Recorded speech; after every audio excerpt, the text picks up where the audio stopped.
তুমি এইভাবে আমাকে ছেড়ে দিতে পারো না। কি হলো এভাবে গাড়ির সামনে চলে আসছো? দিদি তুমি আজ বসেছি, তুমি কি বিয়ে করছো? বিয়ে করছে না, বিয়ে 2 ঘন্টা আগেই হয়ে গেছে। তারপরে বলো। একটু চুপ কর। তোমাকে আমি এত বিশ্বাস করেছি আর তুমি আমার সাথে বিশ্বাসঘাতকতা করতে পারলে? দিদি তোমার কি একটু কষ্ট হয়েছে না? সব ভুলে গেছো? আমার মালা হারিয়ে গেছিল বুঝলি? আমি লোকের জন্য টাকা ডাললে তোমাকে মালা কিনে দিয়েছি, এমনকি তোমাকে আইফোন কিনে দেওয়ার জন্য আমার চোখের বাইকটা পর্যন্ত বিক্রি করে দিয়েছি। এত কিছু দেওয়ার পরেও আজ তুমি আমাকে ছেড়ে চলে যাইছো। কি যে বলো না, তোমাকে ছেড়ে দিতে পারি, তোমার স্মৃতি তো ছাড়িনি। এই দেখো না তোমার স্মৃতি, সারা জীবন আমার কাছে রাখবো। এখন আমি সব বুঝতে পারছি।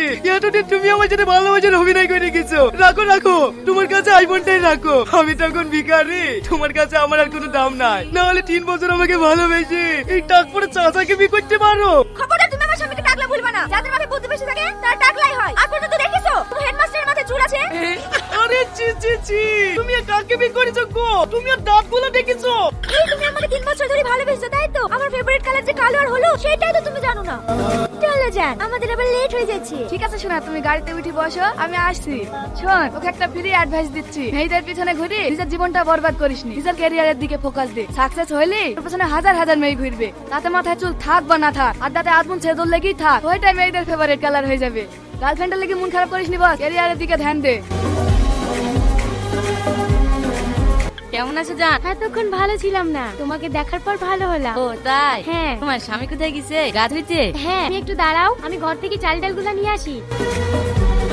ওভাবে কি দেখছো? তোমাকে কেন আজ নতুন দেখছো নাকি? সারাদিন তো তোমার এই চুলের ভেতরেই থাকি, কতটুকু বা দেখার সময় পাই? তাই যেটুকু সময় পাই তোমাকে মন ভরে দেখি। ওভাবে বলো না, আমার লজ্জা করে।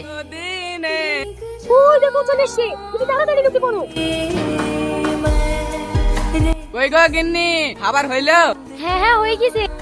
বাবা রে, এই কে ওখানে? কে কে কে কে তুমি? এই গভীর জঙ্গলে একটাও মানুষ আসে না, তুমি কিভাবে আসলি? সে অনেক কথা বাবা, আমি দুঃখ কষ্ট সহ্য করতে না পেরে এই গভীর জঙ্গলে চলে এসেছি। কাঁদিস নি বাবা, সব ঠিক হয়ে যাবে। আয় এখানে এসে বস। আমাকে দেখ, দীর্ঘ 12 বছর সাধনা করে শুধু এটাই শিখেছি, ভালোবাসার মানুষটা কিভাবে ধরে রাখতে হয়।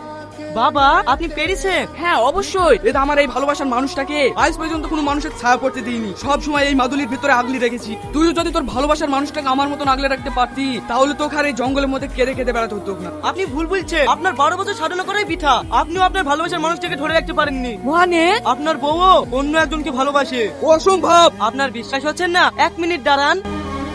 কি ব্যাপার জান, আজ অসময়ে তোমার স্বামী কোথাও গেছে নাকি? কি বাবা তুই? গুরুজি তুই আমার শিষ্য হয়ে আমার বয়সেতে প্রেম করছিস? কি করবো গুরুজি?